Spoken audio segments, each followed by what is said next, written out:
Healthy morning, students. Today in this lecture we will solve exercise 14.3. All sum of this exercise is related with the median. See, already two measures of central tendency we have studied, which are mean and mode. Now in this exercise we will study third measures of central tendency. It is median. See, median is a measure of central tendency. Median is a measure of central tendency which gives the value of the middlemost observation in the data. That means middlemost observation is called median. Let us understand this by taking one example. If I take observation from 1 to 11, check it out. Which one is the middlemost observation? Here middlemost observation is 6. Why 6 is the middlemost? Because before 6 we have how many observations? 5, and after 6 also we have 5 observations. So 6 is called middlemost observation. That means median of this data. But this is the method to find out median of ungrouped data, which we had applied in 9th standard. Even we have studied the formula to find out median of ungrouped data also, which is if number of observations are odd, then we can find out median by applying the formula n plus 1 by 2th observation. And if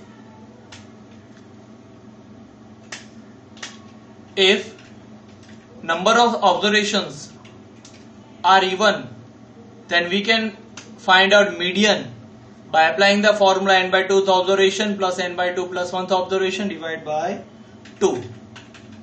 But in this exercise we will find out median of group data. For that the formula is median m equals to L plus n by 2 minus CF upon F into H. Don't bother about these all terms. As we'll solve the sum, you will understand meaning of these all the terms. Let us solve question first of exercise 14.3. Let us read the question. Here the question is, the following frequency distribution gives the monthly consumption of electricity of 68 consumers of a locality. Find the median, mean and mode of the data and compare them.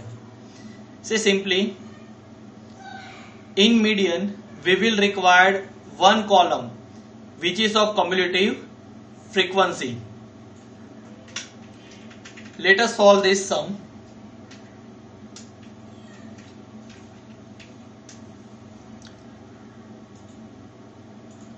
See, here first column will be of class that we will copy from the question. We know in the question whatever first column we have that represent class.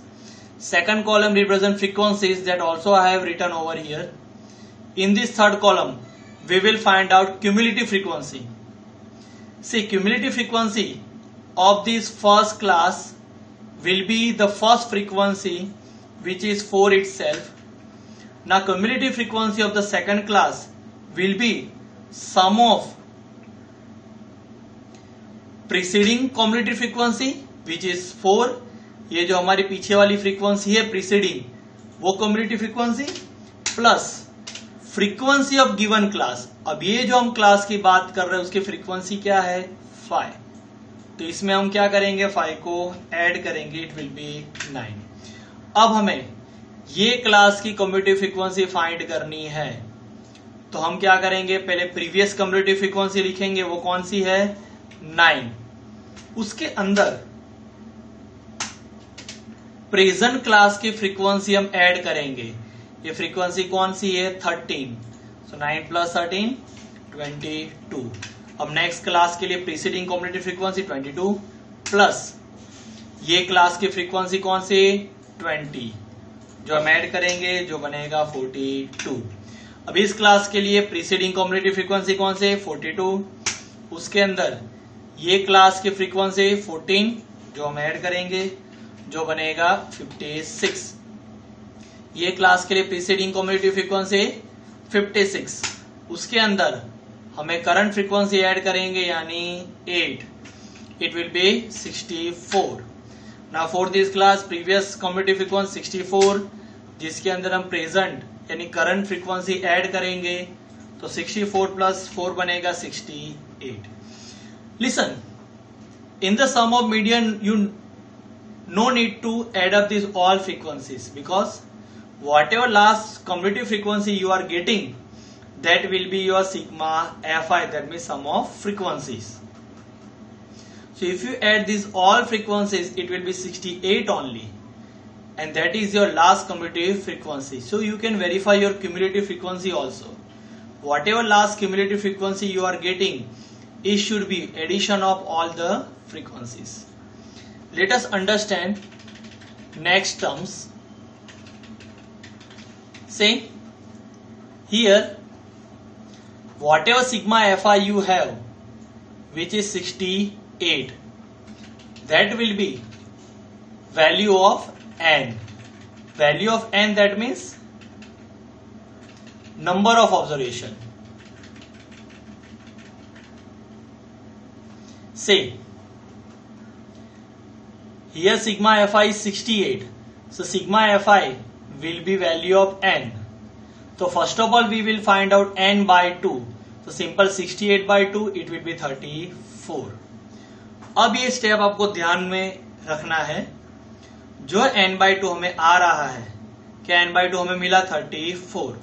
अब आपको check करना है कौन सी पहली cumulative frequency, पहली cumulative frequency 34 से greater है.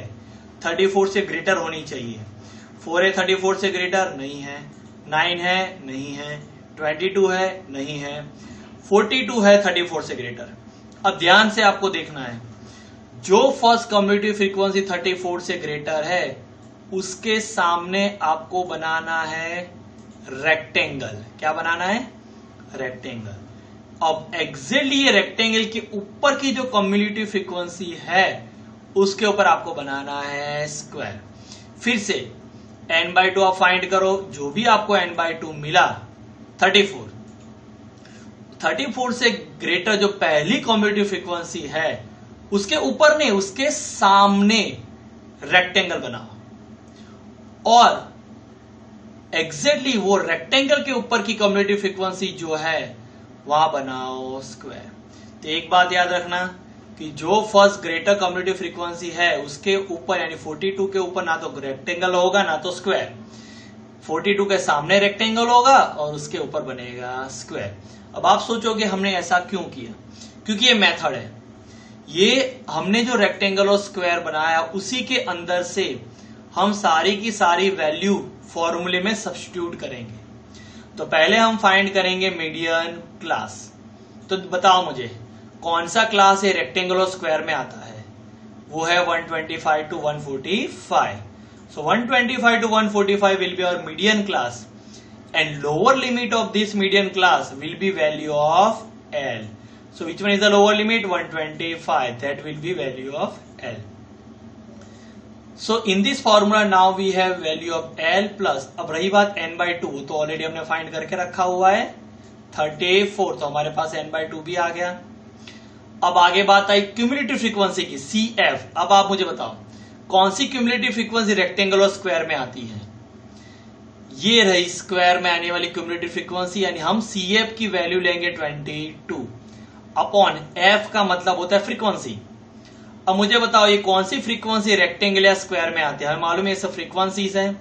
Frequency ये रेक्टेंगल के अंदर आती है वो है 20, तो F का वैल्यू बनेगा 20, और H हम जानते हैं H का मतलब क्लास साइज, और क्लास साइज का मतलब difference of to consecutive upper limit. ये अपर लिमिट को माइनस करो, 105 minus 85 will be 20, that is value of H. Let us substitute the values. L lower limit ये यहां से substitute करेंगे, here 125 plus n by 2 ये रहा हमारे पास 34 माइनस CF मतलब क्यूमुलेटिव फ्रीक्वेंसी. चेक करो क्यूमुलेटिव फ्रीक्वेंसी रेक्टेंगल और स्क्वायर में आने वाली कौन सी है? ये स्क्वायर वाली 22, तो CF के प्लेस पे 22 अपॉन डिनोमिनेटर में F की वैल्यू, F का मतलब फ्रीक्वेंसी. तो कौन सी फ्रीक्वेंसी? ये सब फ्रीक्वेंसी से रेक्टेंगल या स्क्वायर में आती है, तो ये 20 जो है ये रेक्टेंगल में आती है, तो होगी F की value into H, that means class size, that we have 20. Now check it out. The solution after this is very much easy. See, this 20 going to be cancelled. 20 going to be cancelled. This 125 will be as it is, plus 34 minus 22, 12 upon this 20 into this 20 as it is. Now 20 cancel. 125, this 20 will be cancelled, so 12 will left. 125 plus 12, 137, which is our answer. So 137 is a median. See, here you can check it out your answer also. Like mode always lies in the model class, same median always lies in the median class. So median class is 125 to 145. Check it out, 137 is in between them. Okay, so 137 is our median. But in the question it was written that find out mean also. So here I have find it out mean. You know very well how to find out. First column will be of class, second column हम generally class mark का लिखते हैं, लेकिन यहाँ frequencies लिखी है और class mark मैंने थर्ड कॉलम में लिखा हुआ है.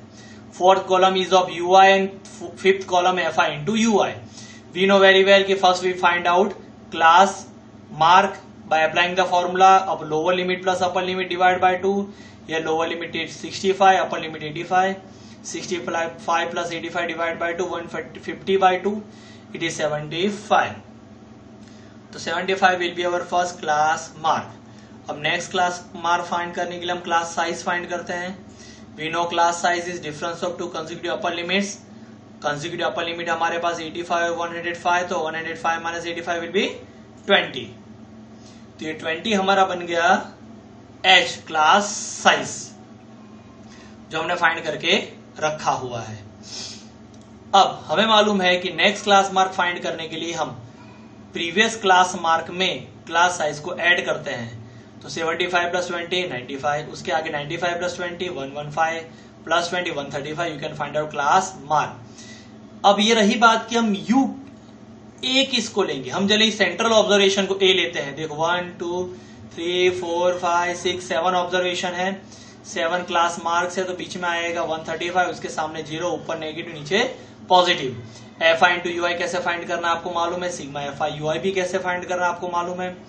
वैल्यू सब्स्टिट्यूशन करोगे आपको ये मिलेगा और यहां पर आएगा 135 प्लस 35 बाय 17. ये मैंने डिवीजन भी शो किया हुआ है और आपको आंसर मिलेगा 137.06, जो आपको मालूम है कैसे फाइंड करना है. अब नेक्स्ट है फाइंड करना मोड. मैं मोड एक बार फिर से एक्सप्लेन कर देता हूं. ये मुझे मालूम है, आप लोगों को मालूम है कैसे फाइंड आउट करना है. अब मोड में हमें पहले मालूम फाइंड आउट करना पड़ता है मॉडल क्लास. अब हमें मालूम है कि मॉडल क्लास कैसे फाइंड करना है. जो फ्रीक्वेंसी सबसे ग्रेटर है उसका क्लास होता है मॉडल क्लास. चेक करो कौन सी फ्रीक्वेंसी सबसे ग्रेटर है, वो है 20. तो 20 का जो क्लास हुआ यानी 125 टू 145 वो हमारा बनेगा मॉडल क्लास. और जो मॉडल क्लास की लोअर लिमिट होती है यानी 125, वो हमारी वैल्यू होगी L की. अब रही बात F1, F0 और F2 की, तो सबसे ग्रेटर जो फ्रीक्वेंसी है वो हमारी बनेगी F1 यानी 20. तो 20 हुआ F1. अब F0 की बात करें तो 1 के पहले 0 आता है. F1 अगर 20 है तो उसके पहले कौन सी फ्रीक्वेंसी आई, 13. तो 13 होगा F0. अब ऐसे ही F1 20 है, 1 के बाद आता है 2. तो 20 के बाद की, क्योंकि 2 1 के बाद आता है, तो 20 के बाद की फ्रीक्वेंसी यानी 14 वो हमारा बनेगा F2. इसका मतलब F1 20, F0 20 के पहले वाली फ्रीक्वेंसी 13 और F2 20 के बाद वाली फ्रीक्वेंसी यानी 14. और क्लास साइज तो हमें मालूम है, consecutive difference of consecutive upper limit 185 minus 85 20. Let us substitute these all values in the formula. We know the formula. The formula is L plus F1 minus F0 upon 2 F1 minus F0 minus F2 into H. L 125 plus F1 20 minus F0 13 upon 2 into F1 2 into 20 minus F0 13 minus F2 14 into class size 20. Now 125 as it is plus 20 minus 13 7.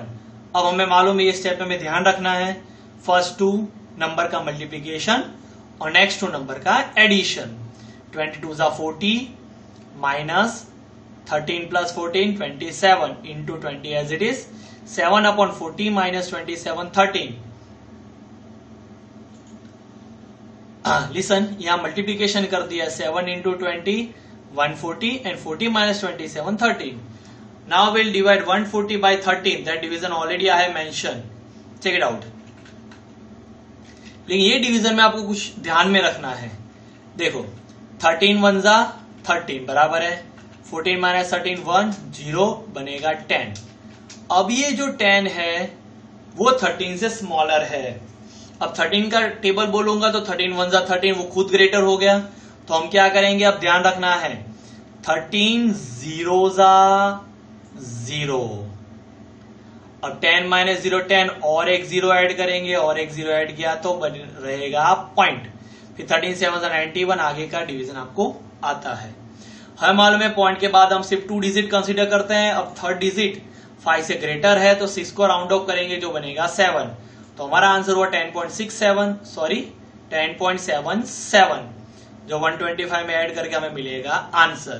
तो हमें यहां पर मिल गया median mean और mode तीनों के तीनों. मैं नेक्स्ट वीडियो में एक शॉर्टकट फॉर्मूला भी है जिससे हम मीन और मीडियन फाइंड करके मोड फाइंड करते हैं वो मैं सिखाऊंगा. अभी इस वीडियो में क्वेश्चन फर्स्ट ही रखते हैं. इसकी इमेज भी मैं रखूंगा ताकि आप ये मीन मीडियन मोड तीनों एक साथ में कॉपी कर पाए. Thank you.